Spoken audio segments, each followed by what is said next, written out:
Most people never see what hospitals are like after 3 a.m. The quiet hallways, the strange sounds behind service doors, the workers who avoid certain floors, and the things night shift staff quietly learn not to ask about. Tonight, I want to share a story about working the night shift at a hospital. After hearing this, you may never look at hospitals the same way again, so stay with me until the end. I used to work nights in a hospital laundry department, not as a nurse or orderly, nothing important like that. I was just the guy who collected used linens from the upper floors, pushed them down through the service corridors, sorted them, tagged them, and loaded them into the machines before morning shift came in. My name is Evan Rourke. This happened about 9 years ago. Most people never think about hospital laundry, but it never stops. Sheets, gowns, towels, blankets, surgical wraps. Everything comes down eventually. Clean things go up. Used things come down. That was the whole rhythm of the place.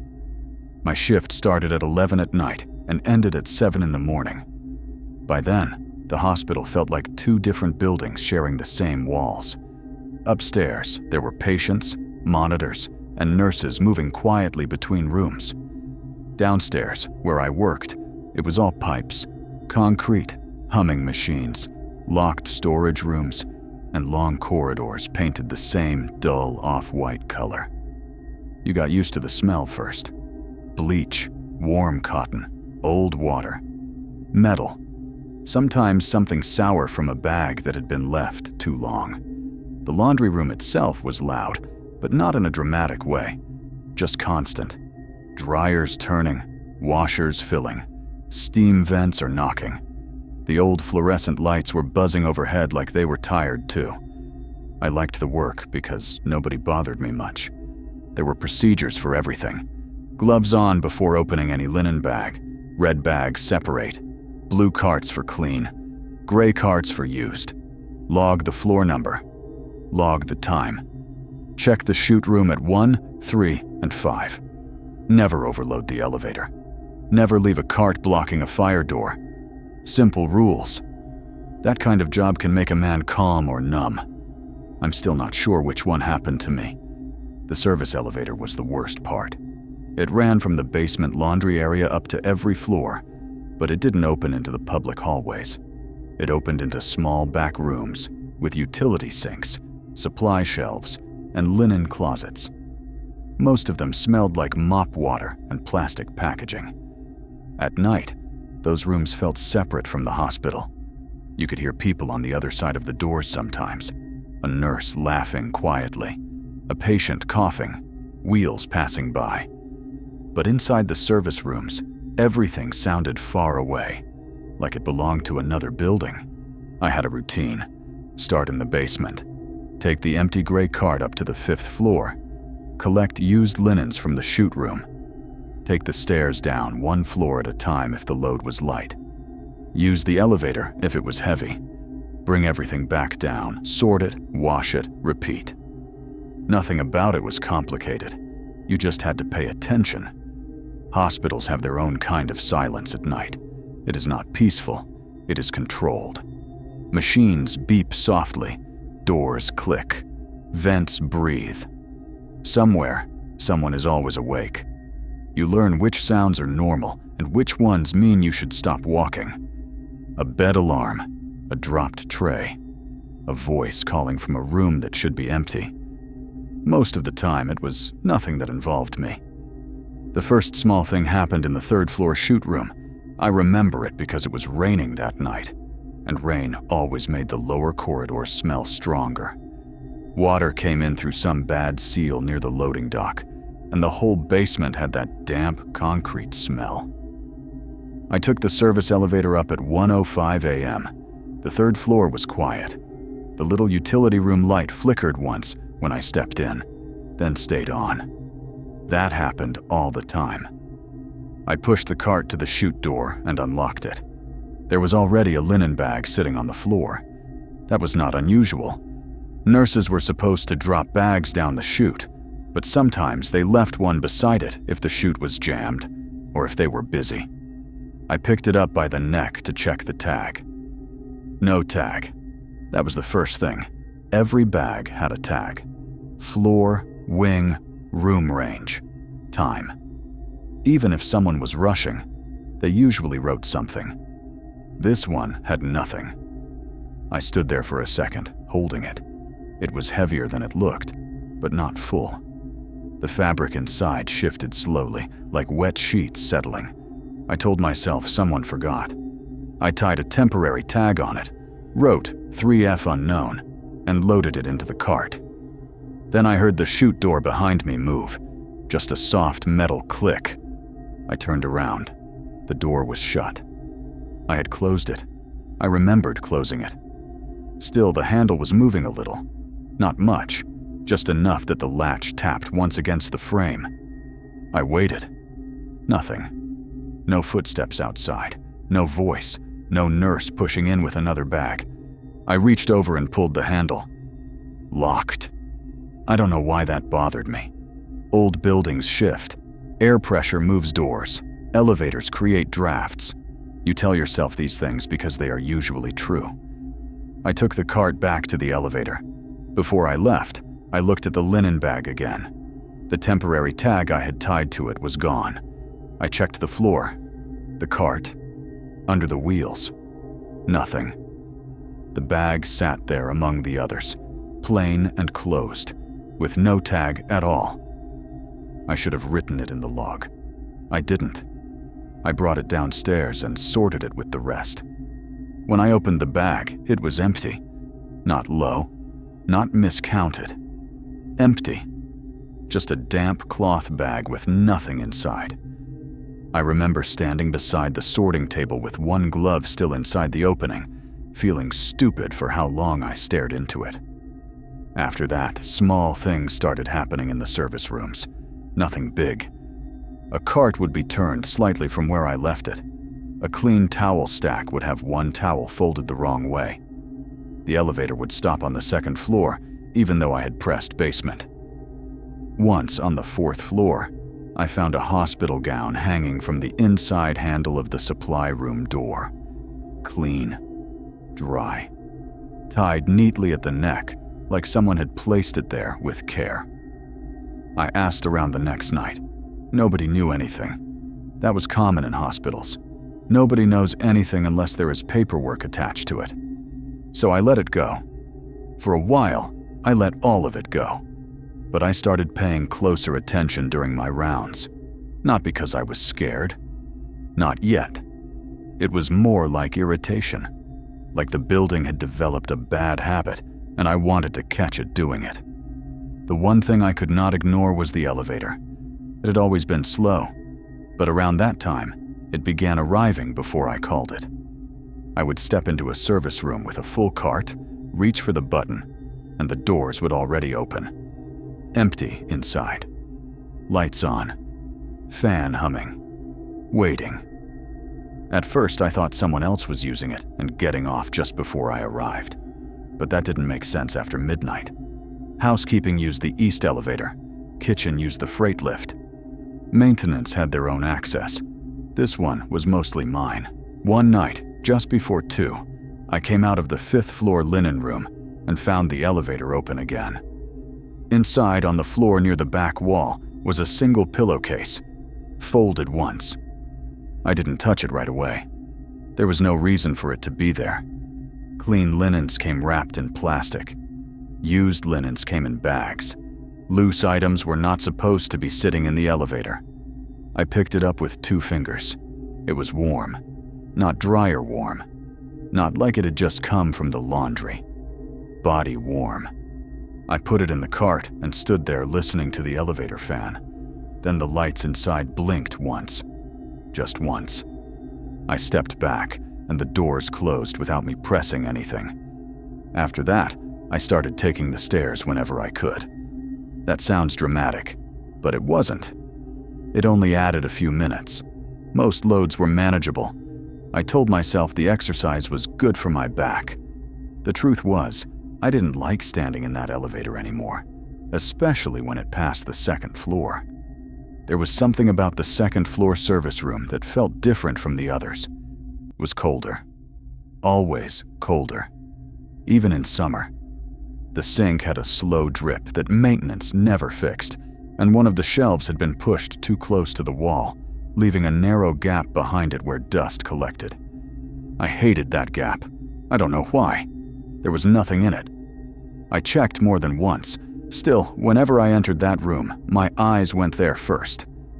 The night everything really started, I was on my 3 a.m. round. The hospital had gone quiet in that deep way it gets, after visiting hours are long over and before the morning staff arrives. Even the nurses seemed tired. The hallways outside the service rooms had that dim blue light they use at night, just bright enough to see shapes. I was on the second floor, loading 2 linen bags into the cart. The sink was dripping. The vent was humming. Normal sounds. Then I heard someone breathing. Not loud. Not close. Just one slow inhale from behind the shelf. I stopped with my hand still on the cart handle. The room was small. Too small for anyone to hide in without me seeing them. The shelf was bolted near the wall. The gap behind it was maybe 6 inches wide. Still, I looked at it. Nothing moved. I waited longer than I should have. Then the sink stopped dripping. That was what made me leave. I took the cart out, let the door close behind me, and stood in the service hallway with my hand on the elevator button. For a few seconds, the button did not light. Then it clicked on by itself. From inside the service room behind me, something tapped once against the door. Softly, like a knuckle. I didn't turn around. I just stood there until the elevator opened. And this time, I got in. I told myself I was overreacting after that night on the second floor. That's what people do when something unsettles them, but hasn't crossed fully into impossible yet. You start organizing it into explanations. Fatigue, stress, bad acoustics, an old building making old building noises. The hospital was over 70 years old. Pipes ran through the walls like veins. Doors swelled in damp weather. The ventilation system pushed air unevenly between floors. You could hear conversations through vents sometimes, without knowing where they came from. That was reasonable. Breathing behind a shelf wasn't reasonable, but I still tried to fit it somewhere inside the normal things. For the next week or so, I avoided thinking about it too much. I worked, collected bags, sorted linens, logged floor counts. The routines helped. Routine can smooth over almost anything if you repeat it enough. A few small things kept happening, though, things that didn't feel important by themselves. I would leave a cart in the basement hallway and come back to find the wheels turned slightly inward, like somebody had tried to steer it. The service elevator doors sometimes opened halfway before stopping for a second, then continued the rest of the way. A few times, when I entered one of the upper floor linen rooms, I would smell something faint underneath the bleach and detergent. Not rot, not mildew. Something warmer than that. Like damp fabric left against skin too long. It never lasted. You'd notice it for maybe 3 seconds, then it would disappear completely. I stopped mentioning any of it to the other workers after a conversation with a guy named Peter from maintenance. We were both downstairs near the loading dock around 4 in the morning. He was replacing a ballast in one of the overhead fixtures while I tied off linen bags. I asked him if the service elevator had been acting strange lately. He shrugged without looking down. Strange how? Stopping on floors nobody called it from. It's old. Yeah, but does it malfunction a lot? He tightened something with his screwdriver. All elevators malfunction. That should have been the end of it, but after a second he added, "Don't ride it alone if it opens on sub-level 2. I looked up at him. What? He finally glanced down. Then he smiled a little. Not a friendly smile. More the kind somebody gives when they realize they said something they shouldn't have. There is no sub-level 2, I said. Exactly. Then he went back to work like the conversation was over. I waited for him to explain the joke. He didn't. I almost asked again, but something about his expression stopped me. Not fear, exactly. More like reluctance. like he didn't want to continue the subject inside the building. After that, I started watching the elevator panel more carefully. The hospital had 3 basement-related levels listed on the service controls. Ground, B1, laundry. That was it. No sub-level 2. Still, Peter's comment stayed with me longer than it should have. A couple nights later, I was bringing down a heavy load from the surgical floors. It was around 2:40 in the morning. The halls upstairs were quiet except for distant monitor alarms and the squeak of shoes somewhere far off. I loaded the elevator on the 6th floor and pressed laundry. The door shut. The elevator started descending, then it stopped. The panel didn't show a floor number. The elevator just stopped moving. I sighed and leaned back against the rail. Old elevator. Happens all the time. Then the lights dimmed slightly. Not off, just lower. The fan overhead slowed enough that I could hear the cable shifting somewhere above the ceiling. I pressed the door open button. Nothing happened. I pressed it again. Still nothing. The elevator remained perfectly still. No movement. No floor indicator. I remember becoming very aware of the sound my jacket made when I breathed. That kind of thing happens when you're trapped somewhere quiet. Small noises suddenly feel louder than they should. Then I heard something outside the elevator. A cartwheel. Metal rattling softly across concrete. Not close. Passing by. I froze. There shouldn't have been a hallway outside. The elevator was between floors. The sound continued slowly from left to right. Wheel squeak. Metal vibration. Then silence again. I pressed the emergency call button. A burst of static came through the speaker, followed by a voice. Not words, just breathing. Slow. Uneven. I pulled my hand away immediately. A second later, the elevator jolted hard enough to shake the cart behind me.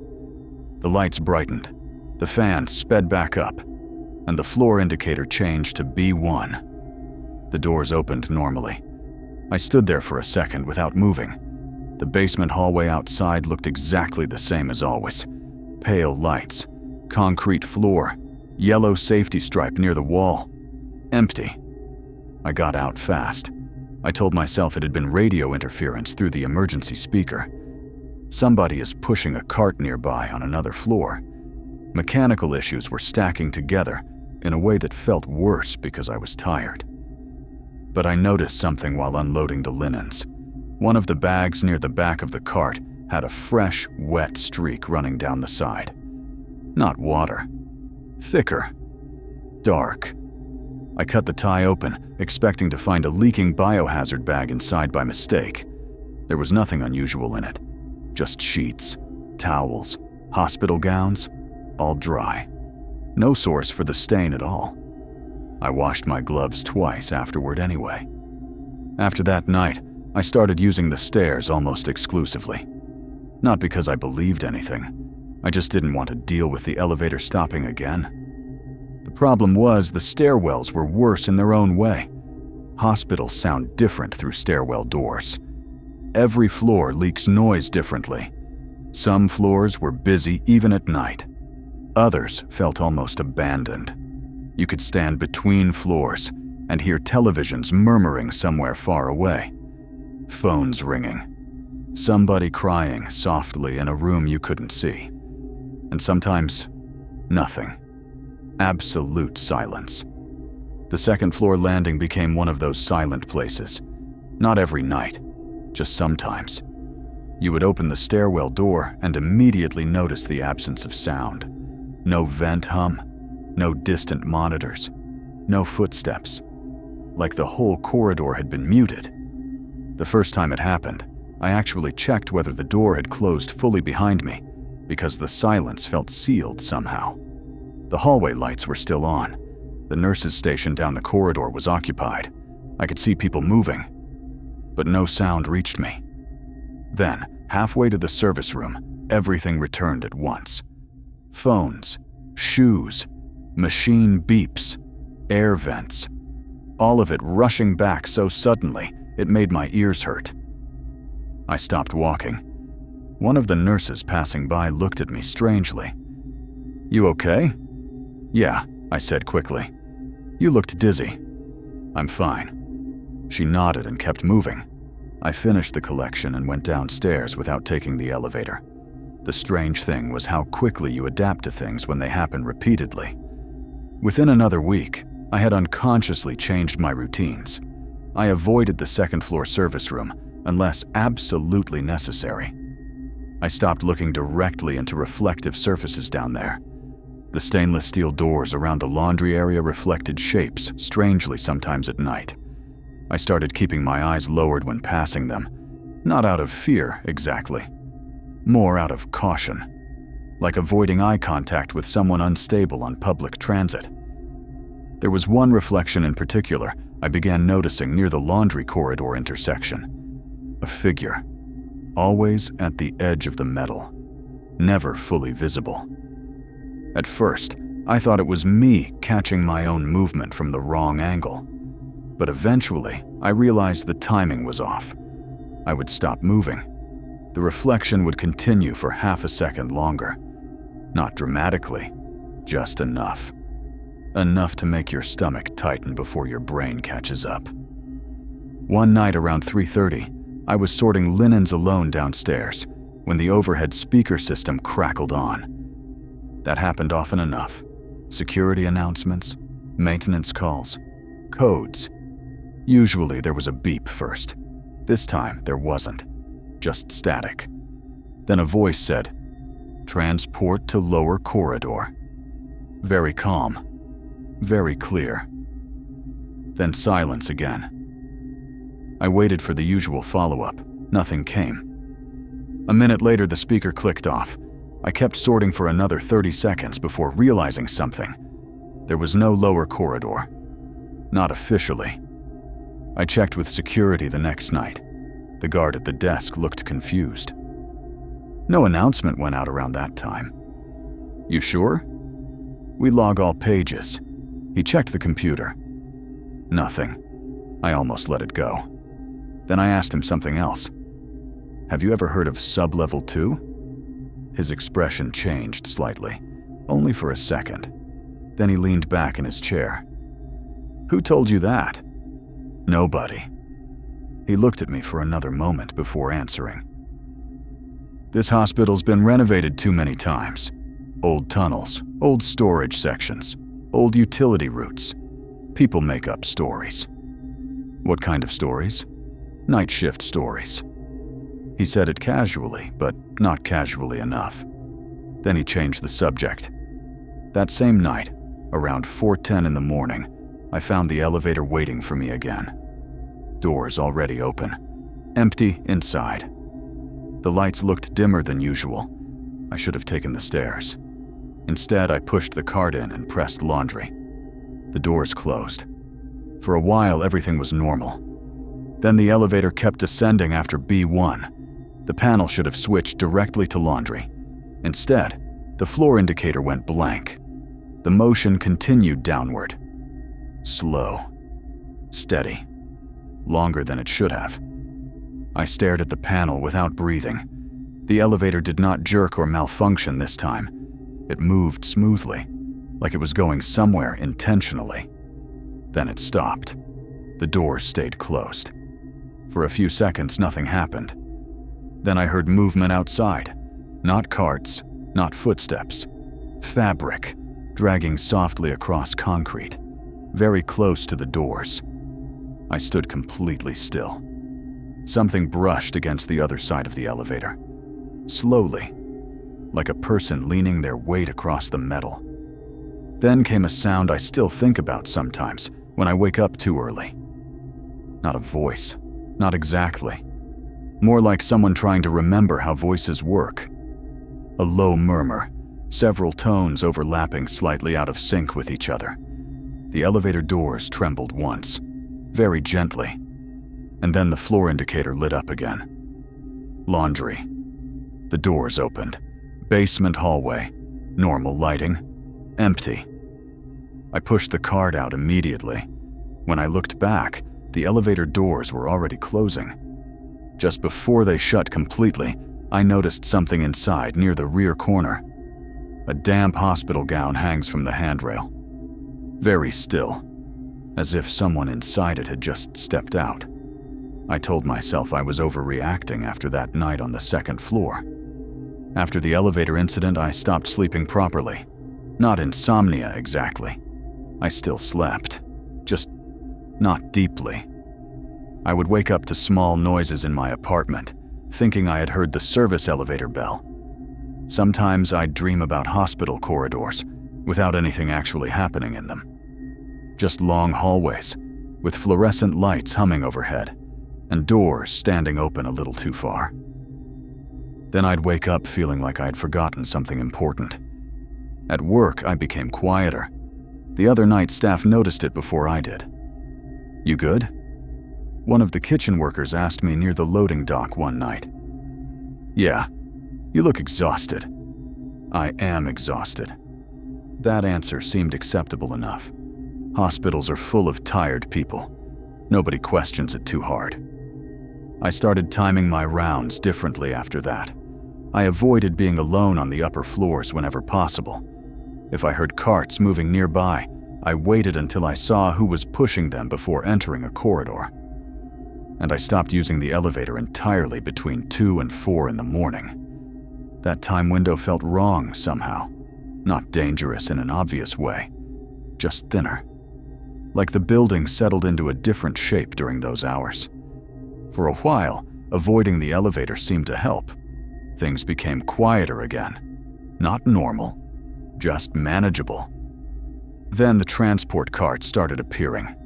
They were old hospital gurneys, used mostly by overnight transport staff. Narrow metal frames with squeaky wheels and thin mattresses wrapped in disposable covers. Usually they stayed parked near imaging or emergency intake. The first one I found was outside the third-floor service room. Empty. No sheets, no restraints. Nothing unusual except for where it was positioned, directly facing the service door. I assumed somebody left it there accidentally and pushed it aside. The next night, there was another one. Second floor this time. Same position, facing the door. I checked the hallway camera afterward through security. Nothing showed up. At 2:11 a.m., the hallway was empty. At 2:14 a.m., the cart was there. No footage of anyone bringing it in. The security guard blamed the old recording system.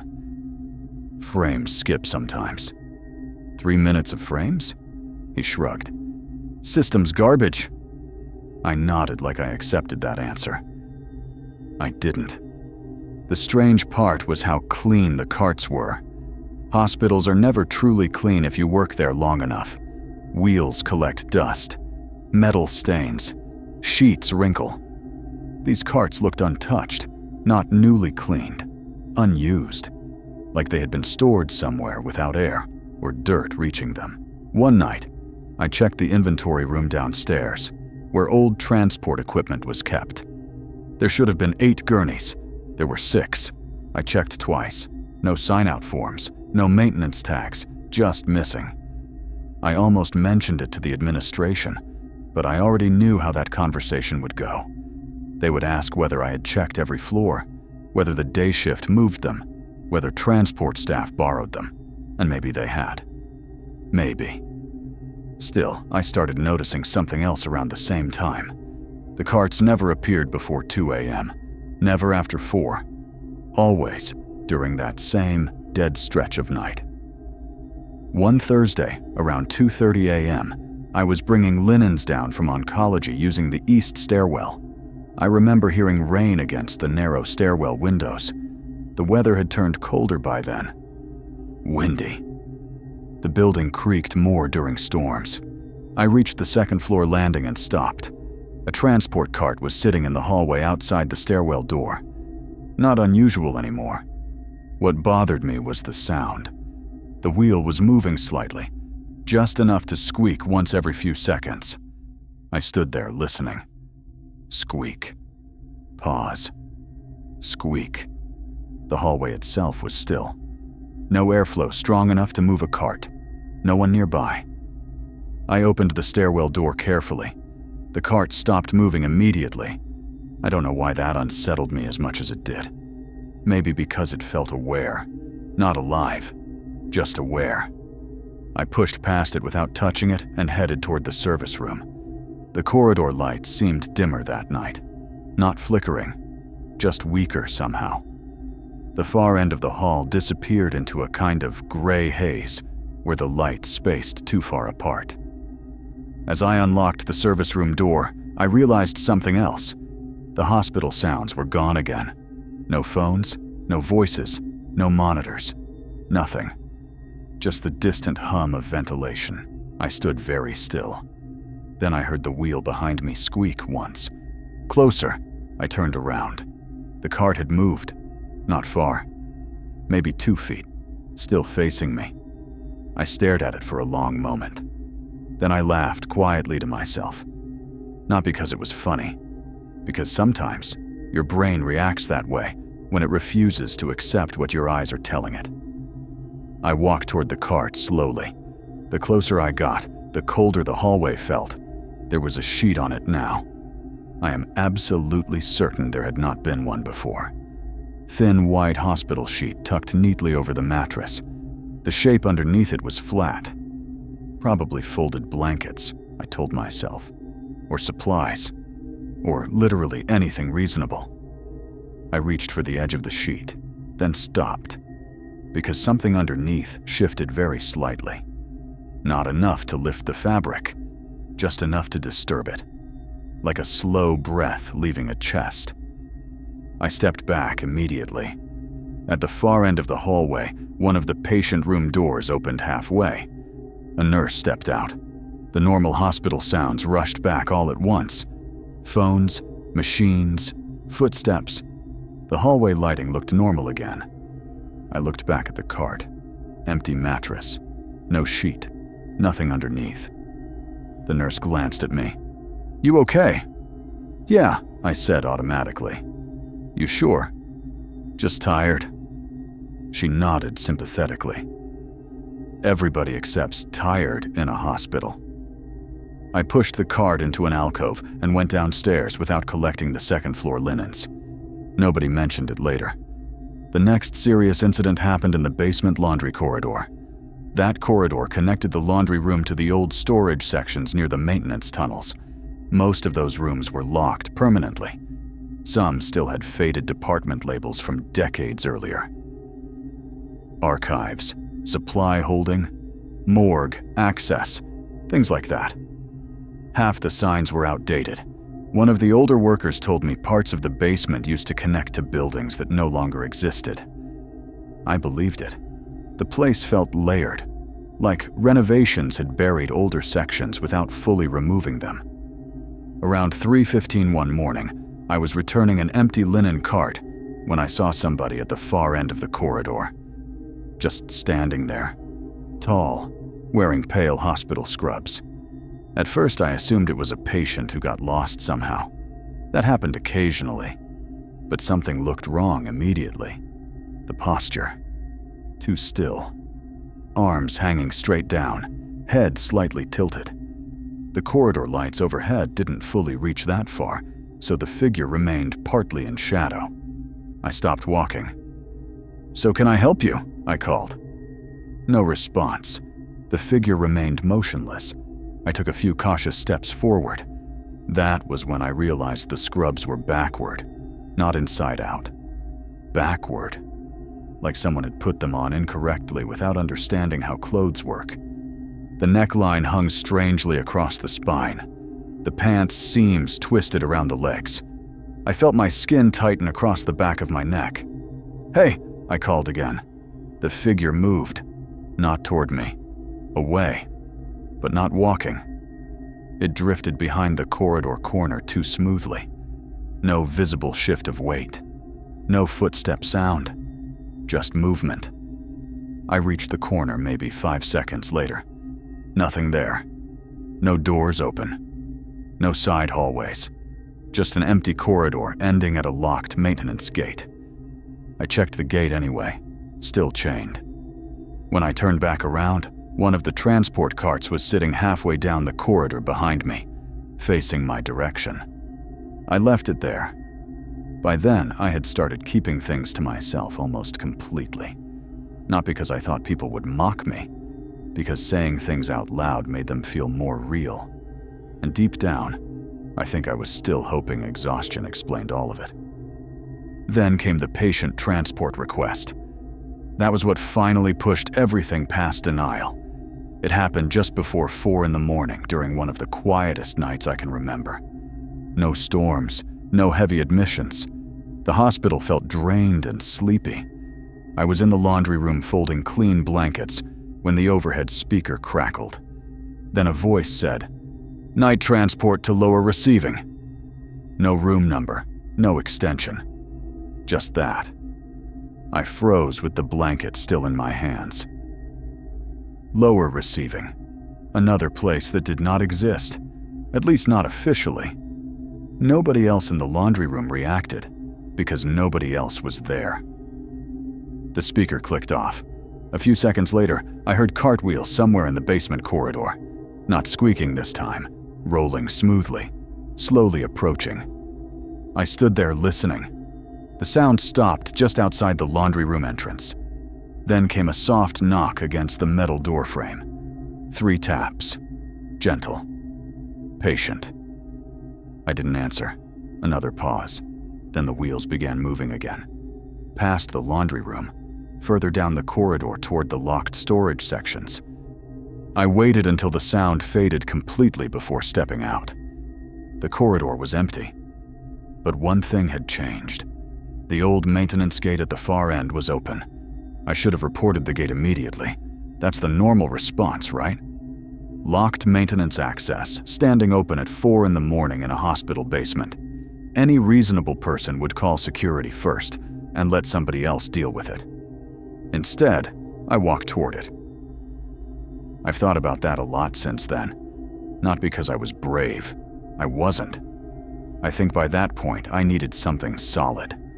Some explanation that could anchor all the strange things into reality again. A broken lock. Trespassers.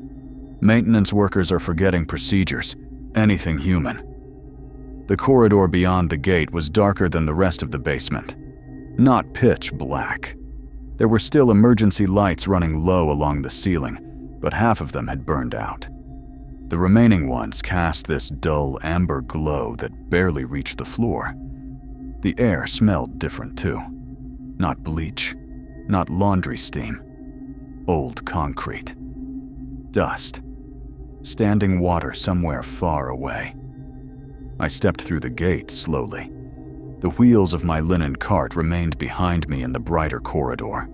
I remember that detail clearly because part of me wanted to keep one hand on it, like I could still pull myself back into the normal part of the building. The passage sloped downward slightly, not enough to notice immediately, just enough that after 20 or 30 feet, the laundry corridor behind me sat higher than before. There were doors along the walls, most with old department labels painted over several times. Storage, files, supply. One door hung slightly open, revealing shelves inside covered in plastic sheeting. Everything looked abandoned, but maintained at the same time. No heavy dust, no signs of collapse, just unused. Then I heard the wheels again, ahead of me this time. A transport cart rolling slowly somewhere deeper in the corridor. I stopped moving. The sound continued. Smooth wheels, measured pace, not hurried, like somebody pushing a patient carefully. I don't know how long I stood there listening. Long enough that my breathing started sounding too loud. Then the corridor lights flickered once, and for just a second, I saw movement farther ahead. Several figures are crossing the hallway from left to right. Hospital gowns, orderly uniforms, a nurse pushing a cart. All of them blurred slightly by distance and dim light. Then the light steadied again. Empty corridor, no footsteps, no voices, nothing. I should have left right there. Instead, I kept walking, because seeing people, even strange people, felt better than hearing things you couldn't explain. The corridor eventually opened into a wider area. Old receiving docks, maybe, or storage processing. Hard to tell. There were faded colored lines painted on the concrete floor, like the kind used for directing equipment traffic. Rusted wall signs, closed metal shutters. And directly ahead of me was another elevator. Not the service elevator I used upstairs. Older. Smaller. The indicator above it glowed faintly. 2. Not B2, just 2. The doors were already open. Inside was one of the transport carts, empty except for a folded sheet. The wheels were still moving slightly, rocking the frame back and forth, as if it had just stopped. I remained where I was. Every instinct told me to turn around. But another part of me had become strangely calm. That's the thing I never explain well when people ask about fear. Real fear doesn't always make you panic. Sometimes it flattens everything instead. Your mind narrows until all you can do is keep observing. I approached the elevator slowly. The inside walls were stainless steel, but older than the modern ones upstairs. Scratched. Dull. Smudged. There were no floor buttons inside, only a keyhole beneath the indicator panel. I looked up. The glowing number changed. 2 became 1. The elevator had not moved. No vibration, no sound, just the number changing. Then the doors began closing slowly. I stepped back immediately. The doors shut completely. Silence. A few seconds later, I heard movement behind me. Not close. Several sets of footsteps somewhere beyond the dark receiving area. I turned. At first, I thought the staff was walking through the far corridor. Then I realized none of the footsteps matched each other properly. Some were too slow, some are too fast. One sounded wet somehow, like bare feet on concrete. The lights overhead dimmed slightly again. Shapes moved between the support columns ahead. People. Or things shaped enough like people that your eyes accepted them at first glance. Hospital gowns hanging wrong on their bodies. Arms too stiff. Heads angled too far downward. They moved through the darkness without speaking to one another. One pushed a transport cart. Another carried an IV pole with no bag attached. A third stopped beneath one of the weak overhead lights and remained completely motionless.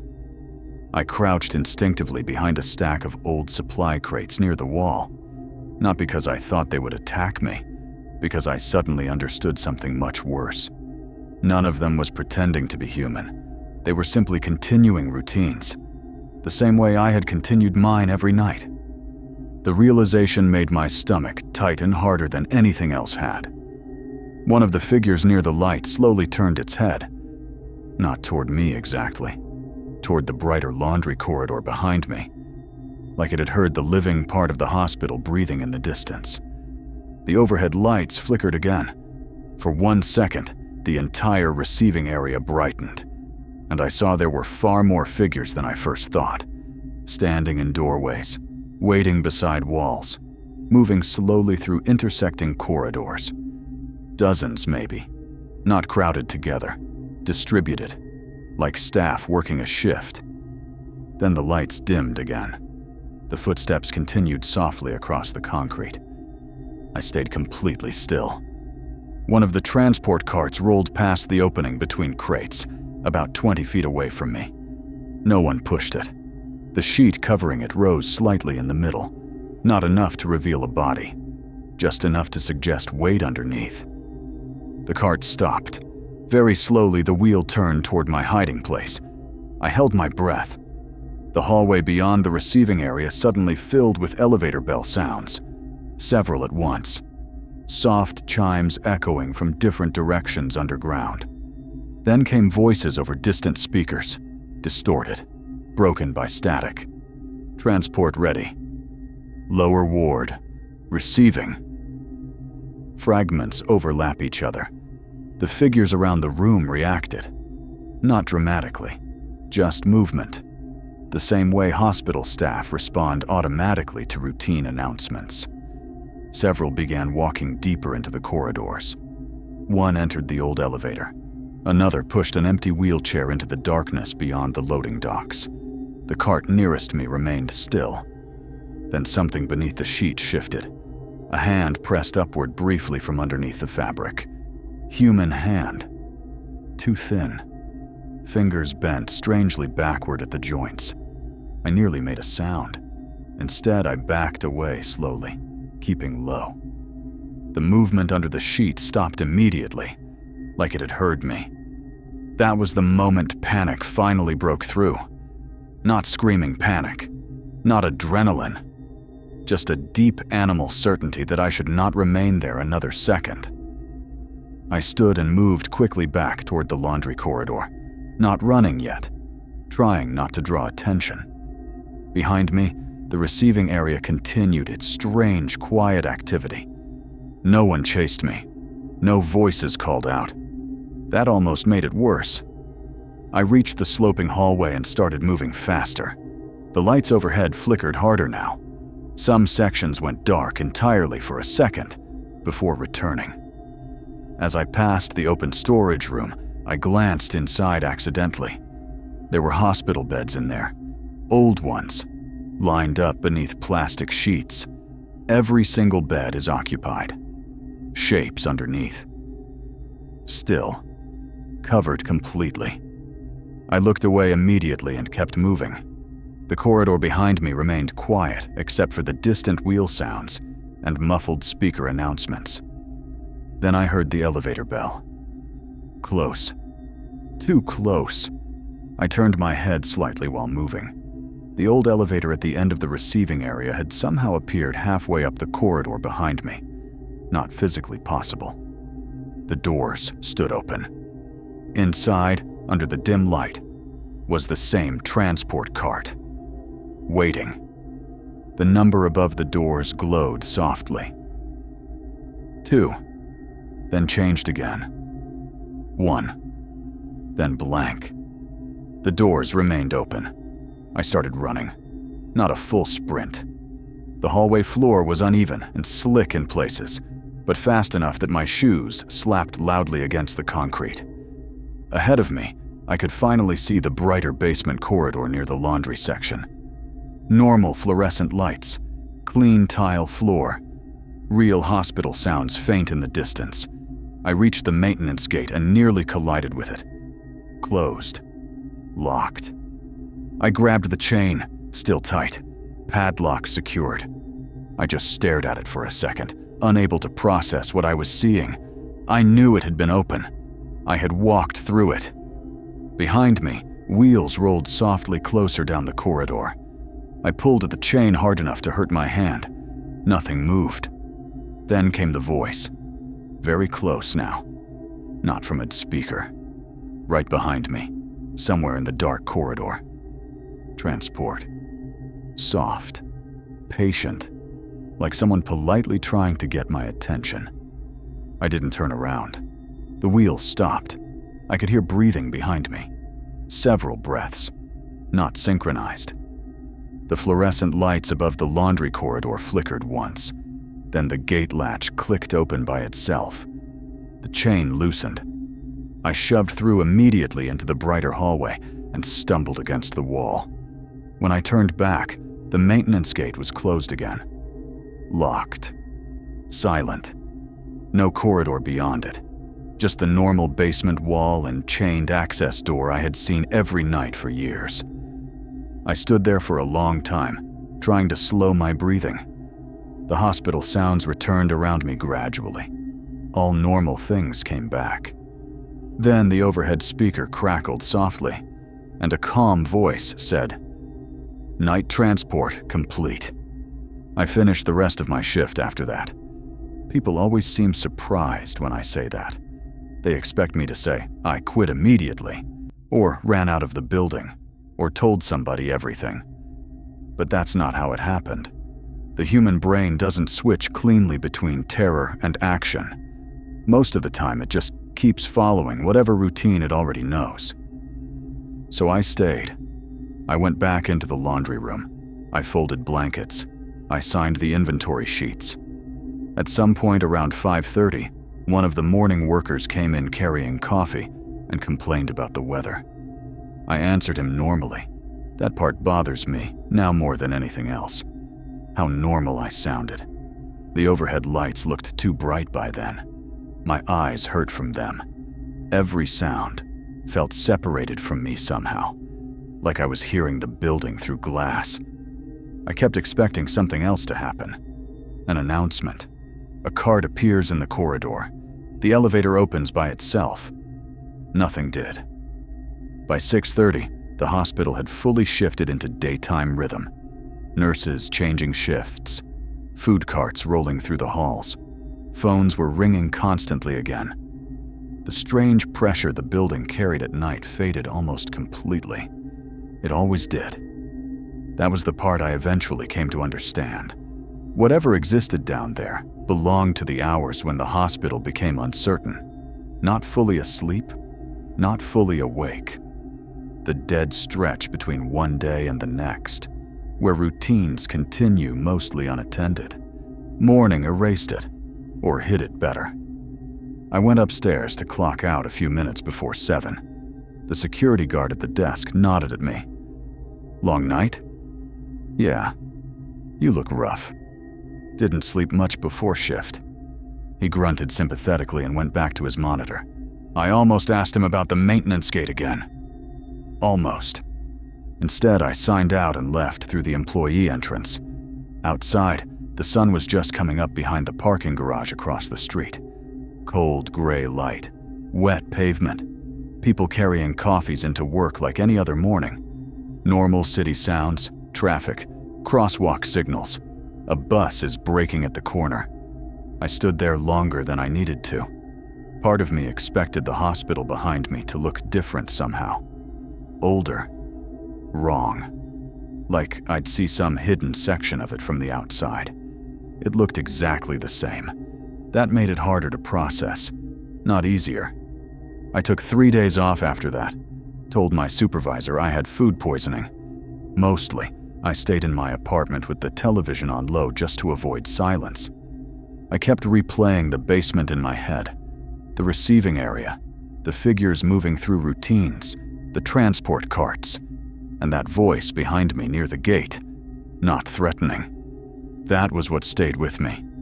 If something had screamed or chased me or acted violently, maybe my brain could have categorized it properly. But none of it behaved like that. It behaved like workers, like patients, like people continuing tasks long after the reasons for those tasks were gone. That thought sat with me in a way I still can't explain. After my days off, I went back. I needed the money. That's the simple truth. Also, and this is harder to admit, I think part of me needed to know whether it would happen again. The hospital during the daytime felt completely harmless when I returned. Staff joking at desks, volunteers pushing flower carts, doctors rushing between elevators. I almost convinced myself that exhaustion had distorted everything. Then I saw the transport cart. It was parked near the service hallway outside radiology. Empty. Clean. Facing directly toward me.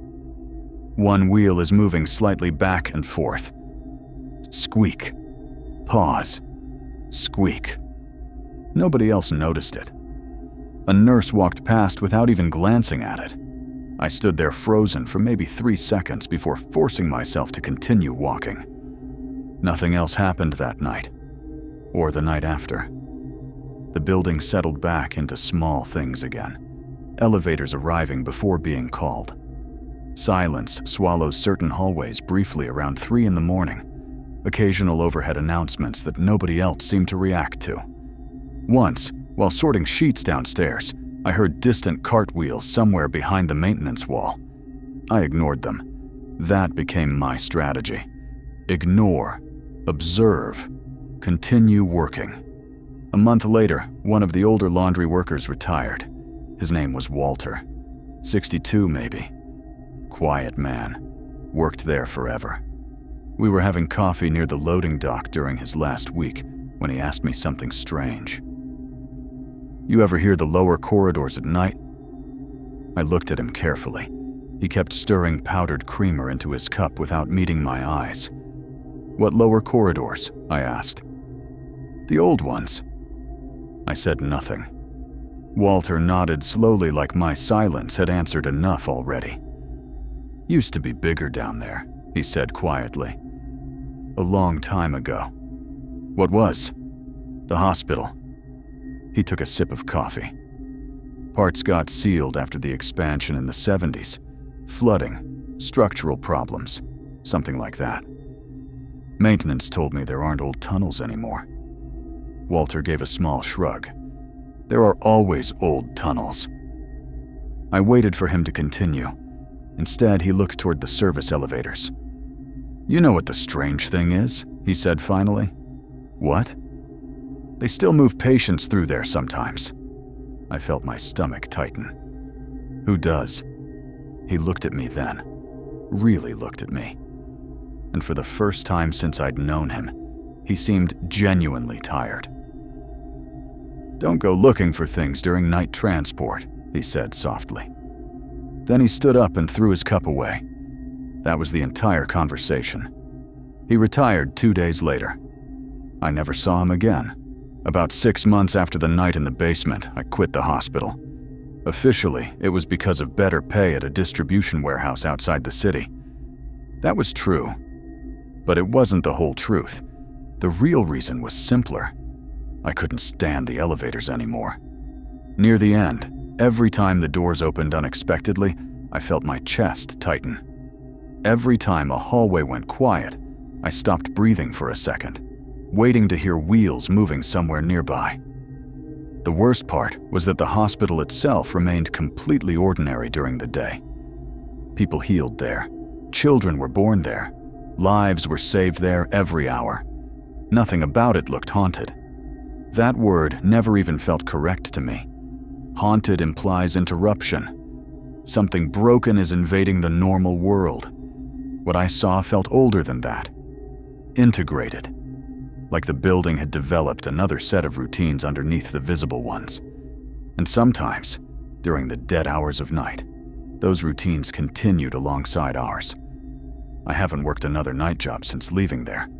I can't. Even now, if I'm awake around 3 in the morning and hear cartwheels outside my apartment building, my body reacts before my brain does. I stop moving. I listen, waiting to see if the sound keeps going past my door. Most of the time it does. Sometimes it stops for a second first. A few years ago, I had to visit the hospital again for a relative's surgery. First time back since I quit. Everything looked renovated. Brighter lighting, new signs, updated elevators, cleaner, smaller somehow. While my sister handled paperwork, I stood near the hallway outside imaging, watching staff move back and forth. Normal hospital activity. Then one of the service elevators opened across the corridor. A transport cart rolled out slowly by itself, just far enough for the wheels to cross the doorway. No one was pushing it. A second later, an orderly stepped out behind it, talking to another worker, completely unconcerned. Like nothing strange had happened. Maybe it hadn't. Maybe the cart had simply rolled forward on its own. The orderly adjusted it and pushed it down the hallway. As he turned the corner, I noticed something hanging from the side rail.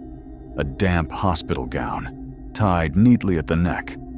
For a second, I could smell old concrete and standing water again. Then it was gone. I never told my sister any of this. There wouldn't have been a point. People hear stories about places like hospitals, and they want conclusions. Ghosts, secrets, experiments, some clear explanation they can hold in their hands. I don't have one. All I know is this: hospitals are built around routines, movement, transport, people arriving, people leaving. And somewhere beneath that building, especially during the hours when most of the world was asleep, there were still things continuing their rounds. Quietly, patiently. like they had somewhere important to be.